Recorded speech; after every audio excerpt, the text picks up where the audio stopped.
you started working for someone else. So like your first job, I mean, was there any like what made you go from being a worker in the industry to being an owner in the industry? Take us through that.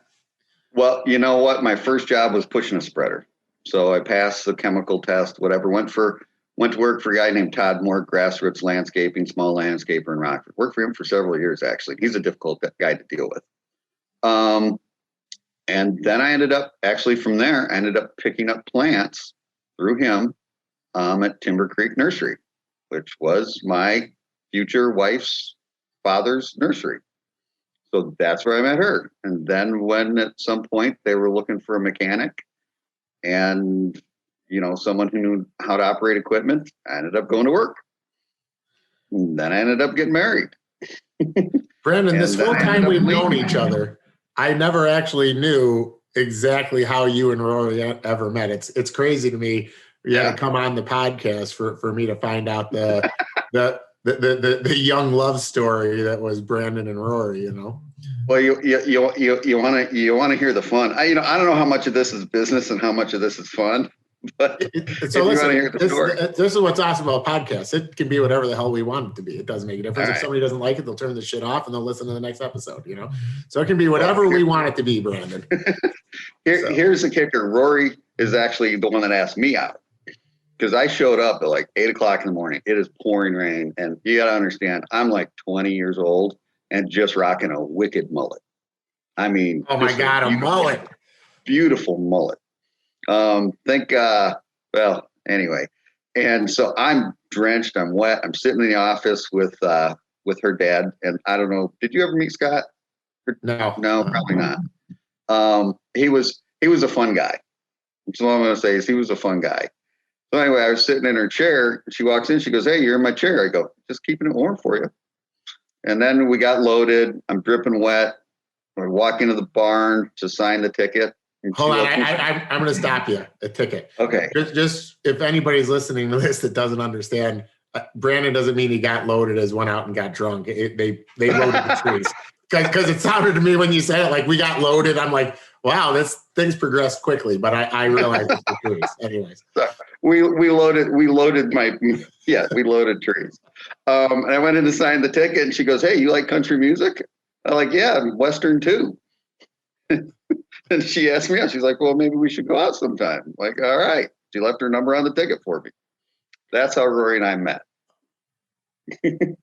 So and you know what? It all was great for almost 30 years. I have two beautiful sons. I'm very proud of both of them. No regrets. One of these sons, by the way, is my general manager. So it's actually kind of ironic, you know, the webs we weave, you know. Mm-hmm. So who would ever known that the path would have led here? Well, exactly, and it's been a great path. So we're still adding to those webs. So all right. So you know you meet Rory now you're doing the nursery, but I know at some point you started a brick company. So where take me to that. You know you're doing trees. You're a mechanic. You know. Now you're starting brick. What'd you see? Why'd you do this? Well, because I saw. Well, first off, I had left Timber Creek just because it was a family business, and I didn't know I needed more opportunity. So I went and worked for somebody else for a little while, and then I'm like, I saw brick pavers, and actually in Rockford in the late '90s when I was working for that other guy, I'd done like one brick paver job. I'm like, this is kind of cool. And then while I went to work for this other company, I started to see, and it was kind of a specialty thing, the brick pavers. And I just thought, and this is where it ties in with automowers, is at that time I looked at it and I said, this is going to be big. Hands down, this is going to be big. So I ended up actually quitting my job, borrowing $80,000, buying a skid steer, a truck, and a trailer, 2 trailers, and started a brick paver company. Just because I thought that's what it was going to be. And it actually turned out very well for a long time. I just thought it was going to be big. Looking forward and going, it's beautiful, it's nice, and it's going to be big. So I quit my job, borrowed $80,000 and started a brick paver company. First year I did $60,000. Second year I doubled to $120,000. Third year, $240,000. Fourth year, I was over $500,000. And I ran that out for 10 years or so until the '08 crash. And then I'm like, I don't want to do this anymore. It was you. Well, you were there. You knew what it was like in '08. Yeah. It was bad. I'm just like, you know what? I'm just going to concentrate. By that time, I had also, my wife and I purchased a nursery out of the estate after her dad passed away. So I had the brick paper company and a nursery. So I was pretty busy. Yeah.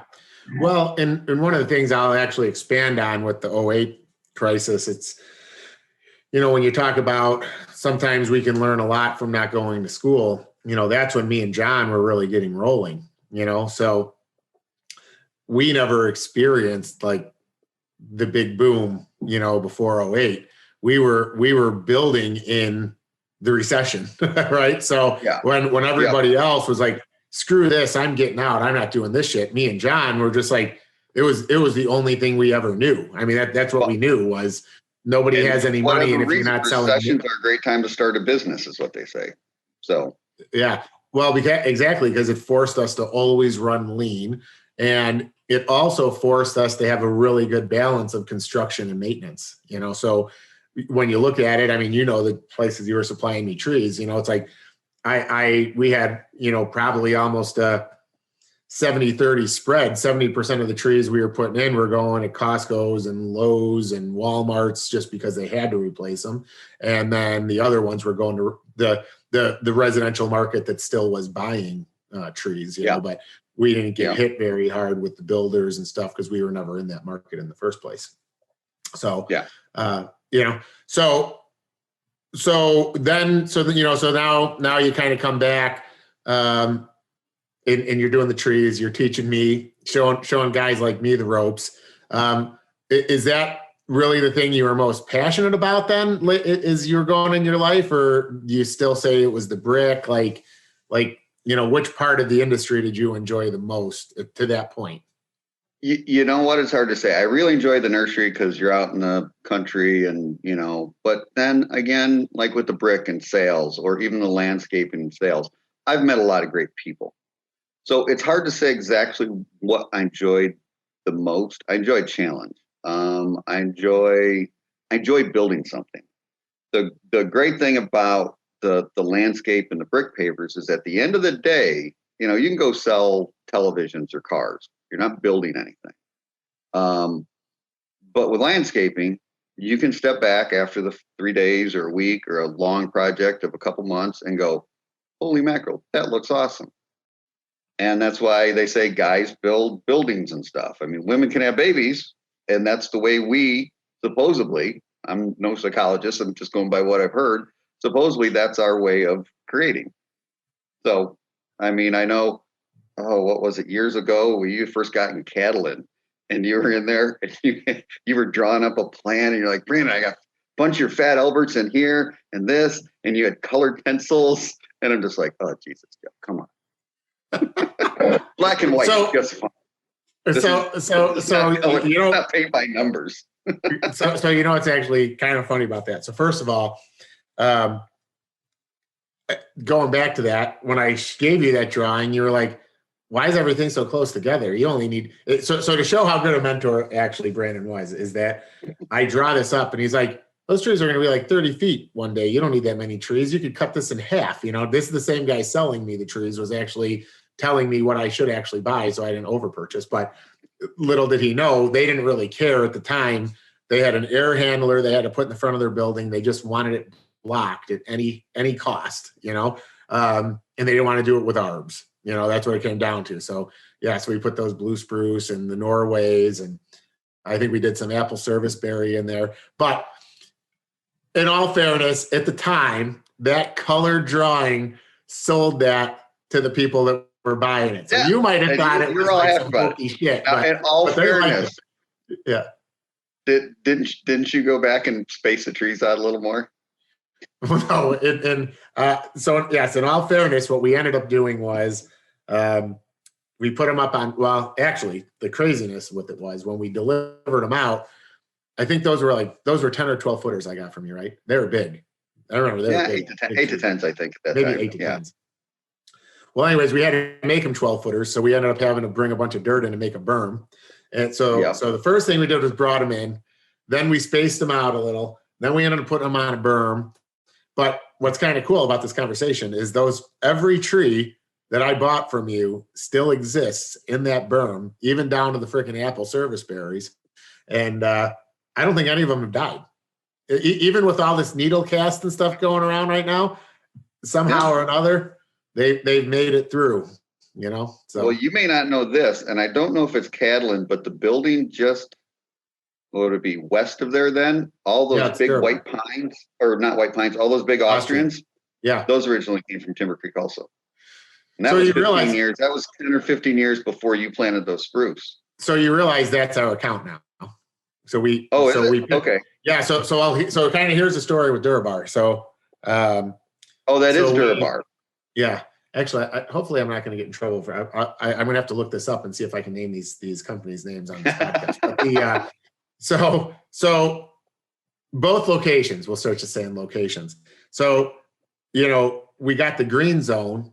Over at the pharmaceutical company, and Durabar heard about. See, this is gonna be too hard. It just is what it is. So they heard about it, and then they were like, "Oh, we should talk." Well, we were already doing their snow removal, and Brightview was in there, and basically between my brother being a great salesperson, the fact that they were considering doing the robotics, and the fact that we crush it in snow removal, we ended up getting that account. But unfortunately, the other thing we've been doing in that account is cutting down all the Austrians now that are getting diplodia, because all these companies that do commercial maintenance, they either A, fail to sell the service to treat them, or B, in the pharmaceuticals companies situation, you can't apply the chemical because you're pulling in that air from outside all the time. So once you tell them, I've got to treat your tree with any sort of chemical to stop the fungus, they're like, we're done. The tree's just going to die. Cut them down. Because we'll get shut down. So, no, I did not know that, and that is quite interesting, because now we're replacing them with trees from Langton Nursery. So most evergreens you see at that retirement place down in Huntley also came from Timber Creek. Believe it or not, they cleared our fields in 3 years. Well, and so this is something that it doesn't make a difference what gender you are. If you're a builder, anything you do, you drive around. I mean, it's like when I was an electrician, I would look and be like, I wired all those houses, and I'm pretty sure I took a poop in them too. It's like it's something that'll always make anybody I'm driving with laugh, even like I just said to you, because it's like you have these you have these realizations that people are living in these houses, but you had to be in it before them so they can live in it, And it's like I'll drive around in Boulder Ridge and all these places around us, and I'm like, yep, I wired almost 75% of those houses, And now with landscaping, it's the same thing. It's like I planted that tree. And what actually gets really cool about trees is, we know what size we put them in. They were 2.5 inch, 3 inch caliber, and then you drive past the Del Webb or any place like that, and now you're looking at 10, 12 inch caliber trees that are just flourishing doing their thing, maybe even more, maybe 2 feet at this point, So in that time, I know one of the things that I always think is interesting about you is you were looking to try to fly a helicopter. So tell me a little bit about the helicopter days. Well, and that goes back to I've always enjoyed the flying thing. And after high school, Spartan School of Aeronautics down in Oklahoma, didn't work out.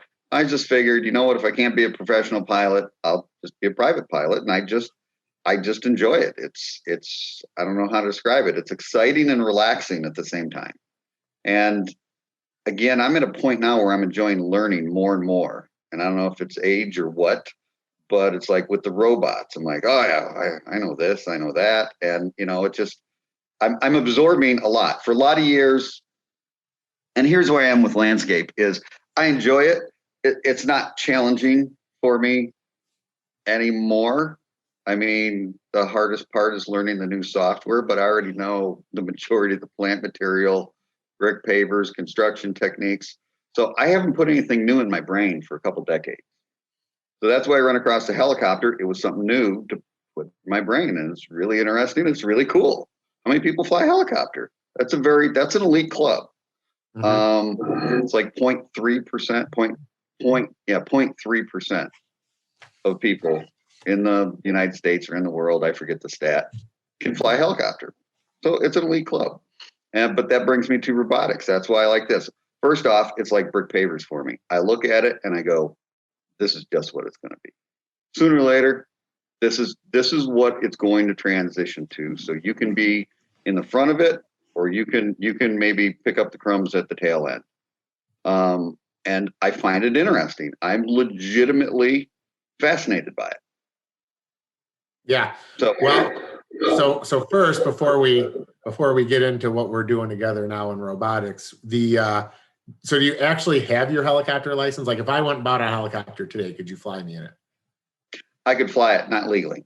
No, I keep getting sidetracked. I get to the point I have 70 hours. I need like 2 or 3 hours of this or that. But then when you don't fly for a year or two, you got to go back and put in 10 hours.